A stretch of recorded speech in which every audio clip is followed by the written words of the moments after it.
yaa'u si hubachuu dadhabee osoo hin taane bakka innis immoo saabaan akka sadheef utuu danda'ame immoo utuu as teessee illee akkuma nama sitti mee bakka wal agarsiisaa amma kan isatti rakkoo guddaa umaaru yookiin kan isa dhiphisuusaru saabii kasiin deemettee fi immoo arguu saaba barbaadu. Sigittu kan mi'a miti kan kaasee daa'ima kutti kun mi'a miti immoo kana asittuu kan ta'e dhufte jambarii nama hojjeta inni dhufee naasa maaf seerga eenyu dhaate kan kana dhuftee natti haasoo. Animmaa eenyu akkan ta'e kosii ibsuun nan gaafatu hin beekta. Yaa eenyudha naan jedhin garuu immoo inni dhufee si gaafateera. Garuu atis immoo wanti ta'uun isaa ban dandeenye ati immoo dhaqii gaafadhu mee waan jedhame. Akkuma waanuma xiqqoo akkuma waan meeshaa xiqqoo itti fokaasii fidi kennee tummee. Meeshaa miti bar mucaa kee lakki mucaa meeshaa hin jedhamu meeshaa miti garuu. Amma maalaa isaa ta'ee si dhagaan jira barsiisa. Abbaa isaati bar kan jedhe. Ana miti. Abbaa isaa ta'e.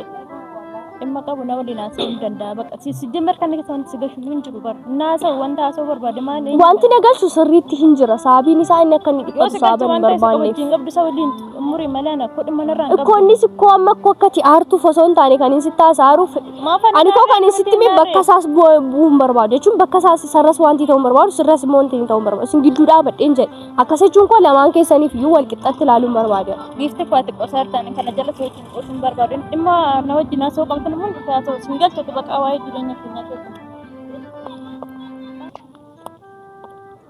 Hawaan hin godhuun qabu.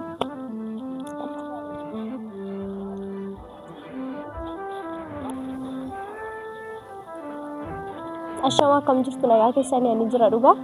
Har'a yaa guutuu wal argaa seen ture akkuma si dagatanii viidiyoo isin gadhiiseera.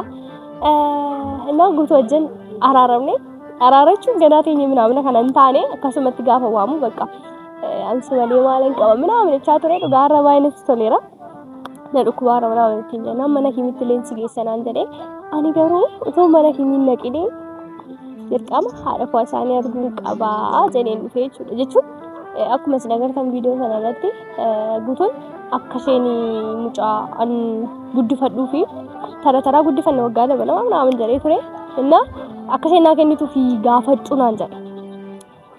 Saafadheen akka jaarsummaatti na ilaallata jedhee man dhufee jechuudha. Yaa mucaan isaa mucaa koo jedhee amanee fudhadheera. Kamiyyuu ta'u kana booda waan itti dhufa amanee fudhadha.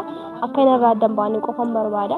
Yaa maatiin illee ammaaf itti haaraniiru malee isaati amma kanaatti guutuu jibbanii osoo hin taane jibba isaa qabaatanii osoo hin taane gocha isaa irratti jibbanii jechuun gochuu isaa osoo hin taane na dhoksuu isaa jibbaniiti inni garuu hin beeku ture. Egaa kan immoo amanee fudhachuu irraati intaan kee dhugaa ani garuu hin beeka seen ittiin baay'ee haarinuuf cannaqaa ture beektanii waa tokko hin beeka waan tokko nu badde kanarraati. Nama tokkootu waa tokko hin gaafatin hin beeka jettanii namaan oduun nama loluun gaarii miti dhugaa dubbachuudhaaf anuma irraati kanaanu barumsa irraa fudhadhaan isiniin jedha.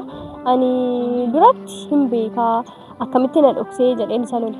Garuu hin beekaa na qixxee jechuun anatu iyyuu dura dhage nama dhiba. Ay dhaga'uun koo gaafa nagee dhugaa baay'ee tokko anan haaree kaameraamaaniitu iddoon taa'ee na kaa'e kunoo narra marsiti. Innaa yaa'u gaafa dhageetti baay'ee naaree baay'ee natti dhaga'amee ture garuu amma nan dhiisee jechuudha hunduma isaa dhiiseera jaalalaaf jecha jaalalli moogamaa hundumaa nama dandeessisa akkuma dubbadhaanii fakkeessituu naan hin jedhin amana garaachi guutuu jaalachuun koo fakkeessummaa hin qabu hin fakkeessus immoodha fakkeessuun si jaman namarraa beekama maaf ultuun nan fakkeessateeti maafa nama kana jaalalaaf dhugaa dubbachuudhaaf baay'ee kaffaleera gatii baay'ee kaffaleera ammas kaffalaa man jedhadhee yaada akka kootti kaffalaan jedhee yaada akka keessanitti garuu kaffalaan jirtu yoo jettanii isti maal godhee kaffalu kana caalaa naa barreessaa koomeentii jalatti yoo dhugaa jechuun kaffalaan jirtu yoo jettan natti nan kaffala kana boodatti garuu akka kootti kan yaalu hanga ga'uttan kaffalaa jira jaalalaaf gatii barbaachisu kanuyyuu kootu sinteetii dhiistanii deemtu dhugaa dubbachuudhaaf jechuun abbaa manaan keessa mucaa lama qabaachuu jechuun baay'ee ulfaataadha. Lama jechuun kan waan fijjinitti dabalee fi namoonni baay'ee keessan immoo si takka godhee maqaa keetiin edee mucaan kun dhalate jettanii annaqee wajjin taa'etti hin jenne yookiin immoo waan akkasii hin jenne bakkicha eessanii kana deeman yaada akka godhe hin jenne yaa'u jaalala keessatti walitti bu'iinsi hin jira walitti bu'iinsa sana keessatti immoo inni taa'uu hin danda'u. Haarikoo jecha nama sana bira deemaa jechuudha. Nama tokko bira deema bakka haarikoo inni koo naannoo leecha galagalee nama durba biraa ta'ee iddoo biraa deemu ture. Yaa'u kana boodatti naa karadhaa adees itti illee himeen ture akkanne malee kanarraati deebi'uu fedhee isinitti maan ture garuu isin ammayyuu badii maseenaa dhachaattu waan hin beekne naasayinaa dhugaa dubbachuudhaaf warri keessumaati shamarran waan hin beekne tokko hin murteessina. Shamaruma kamirrattiyyuu narratti osoo hin taane nama kamirrattiyyuu waan hin beekne murteessina murteessuun gaarii miti. Sababiin isaa naannee yoo isinirra ga'uu baatellee biyaansi ijoollee shamarranii boodarratti yoo waaqayyo jedhee maatii qabattanii horattanii warrumti maatii qabdanii hin jedhinaa bakka. Jechuun namni maaf waa tokko godha. Jedhaati ilaala. Ani koo isinitti himeen ture. Sababii dhiira sagal bira deemtuuf kan naan jettan dhiira sagal bira deemee osoo hin taane sagal guutan bala garaachilla. Garuu deemee osoo hin taane suman deemeyyuu guutuun aarsa jedhee isaaniin mari'adhee anaafatti walitti dhufeenya biraan qabnu garuu guutuun aarsa atuma nama sanaa ittiin tabooda irratti gaafa dhumsi gaafa ta'e viidiyoon alatti bala garaachilla waliin argan warraan guutuu bira fidaa ture naamne kanatti mucaa dadaa kootu ture. Akkuma namni mucaa durbii isaati fidee akkas na godhe jechuudha. Hundaa'uma hin turre beekaa minaa lee mucichumti iyyuu dhaabate akka walitti taraaramaa mucaa daadaa isheetii dhalee agartanii tuttanii warra kaaniin immoo didaan ture hin beektu. Kanaan alatti immoo eenyudha seedoo kan jettan immoo isinitti himeen ture ayyuu kun ergeeffama hin jedhee isinitti haasa'een ture. Kanaan ala in beeka jechuudha guutuu waan hunduma isaa hin beeka maaf akkan godhee maaliif akkan sana raawwachaa ture. Guutummaa isaayyuu sirriitti sababa beekuuf isin immoo callistanii hin haasa'inaa. Amma irratti itti guutuunis baay'ee gammadaa jira. Yaa mucaa argachuun keenyaa fi mucaa argachuun keetiif yoon jedhee hin danda'amu mucaa sababa ta'ee fi mucaa argachuu keenyaa baay'ee anis gammadee dhugaa dubbachuudhaaf yaa guutuun gaafa akkasitti gammadee fuulli isaa ifee natti haasa'u baay'ee natti tole yaa gammachuu isaa gammachuu koodha. Naaf gaafa kan waan fidhalatus namatti tola dhugaa. Ndaam wal faana piroojeektii isaanii kabajnee miraamne kana isinitti agarsiisne yoo waaqayyo jedhe yaa walima bira jirra kan waan ofis biyaansi baqa. Jamee akka isheen jamee keessa jirtu torba natti fakkaata. Ayeen non beeku jechuun keessa jirtu amma anatu yaadaan hin qabanne malee natti hin teellee turte kan keessa jira yaa'u. Biyaansi ji'a sadii yookiin ji'a afur booda mucaanis hin dhalataa.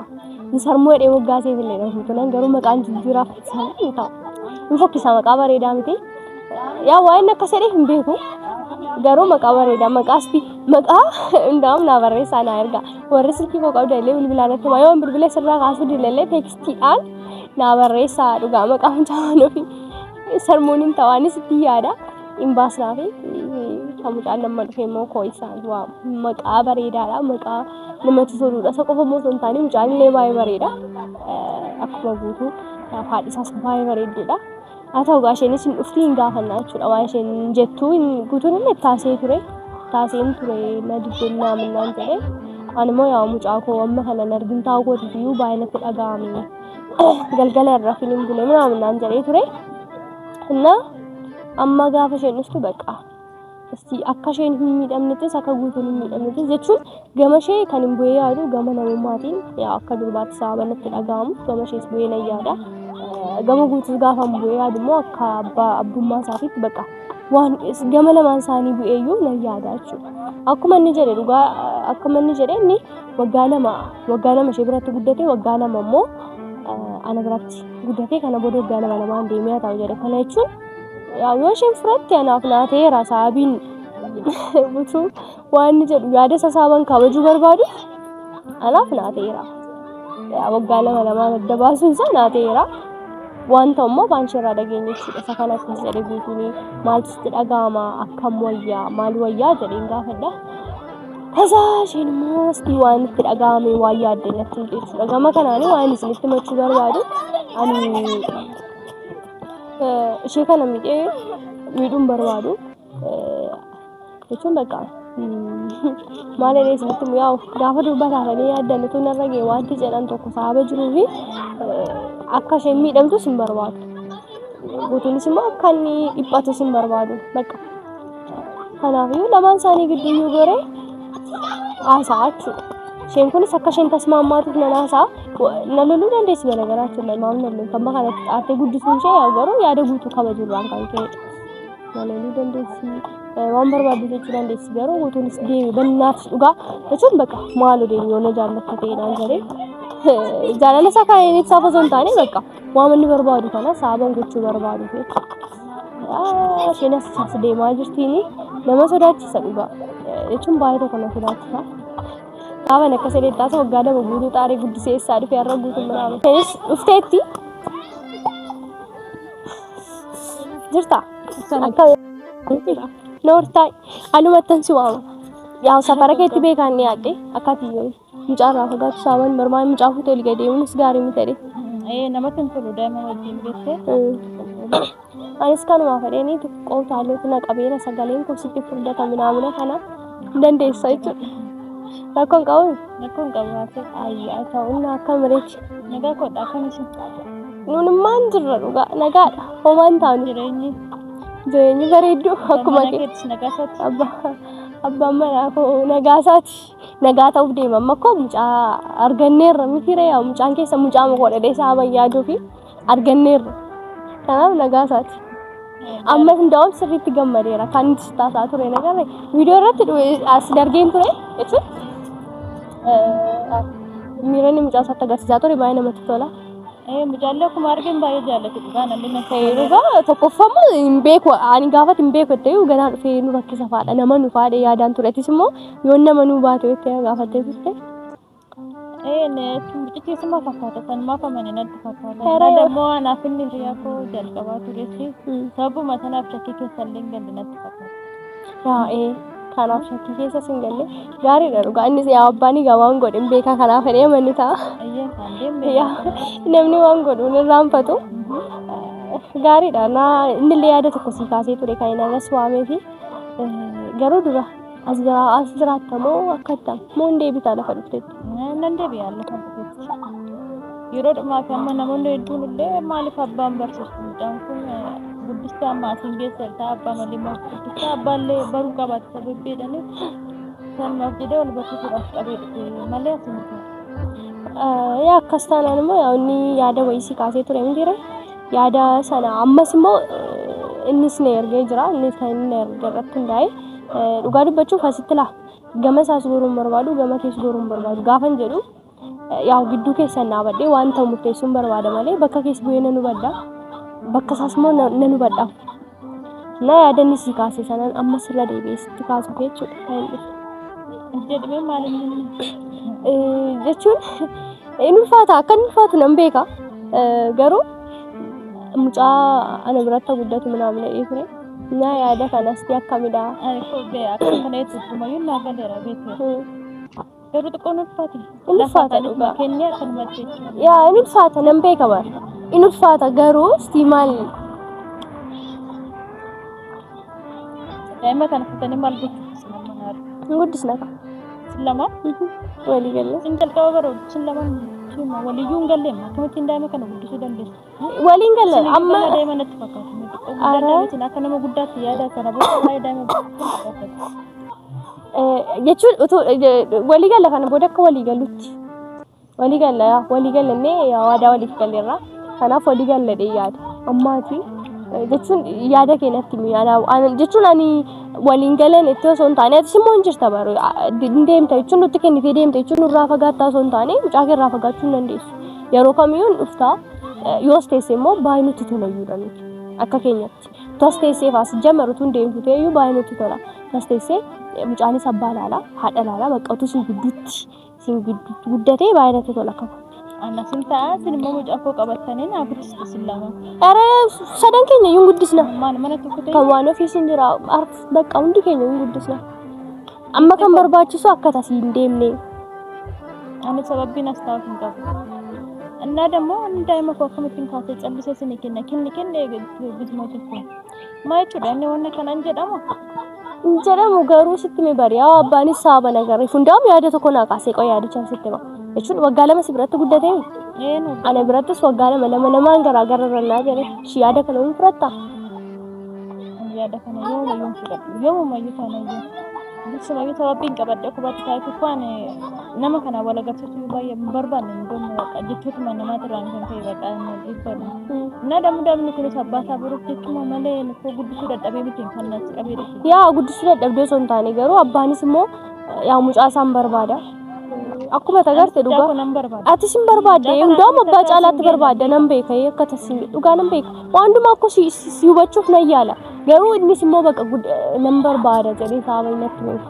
Kun hubatta ta'e immoo kenninaan jettu waan ofii argiteerta miti maal akka inni gochaa anuma maafan kenna reessumayyuu amma ishuma amma garaadhaa qabduyyuu barre umaa gochaa hin jiru barre ishumayyuu gateeraam karaa irratti bisatti maaliif baaste maanatti muutte minaamin jedhee waa baay'ee haasaa ture kinootiin amma baattus kunoo meerra amanee fudhate meennoo amaneera garuu isaanis walii galuu hin dandeenye mana tokko akka jiraataniif godhamee ture yoo agarteettatee yoo duuba deebiteellee nama yoo gaafattellee hin beeku akka isaan mana tokko jiraataniif anis waan hin danda'u hundumaa godheen ture garuu hin taane dhugaa jechuun an dhugaa hunduma namaa hubachuun barbaada hanganaa danda'amutti miidhama namaan barbaadu garuu hunda isaayyuu yaaleen ture garuu immoo hin taane wanta ta'u miti yaalee raallee koo to yaalee wanti hin danda'amne yaaluudha to yaalee wanni danda'amne hin jiru yaa'u si hubachuu dadhabee osoo hin taane bakka innis immoo saaban akka sadheef utuu danda'ame immoo utuu as teesseellee akkuma nama sitti mee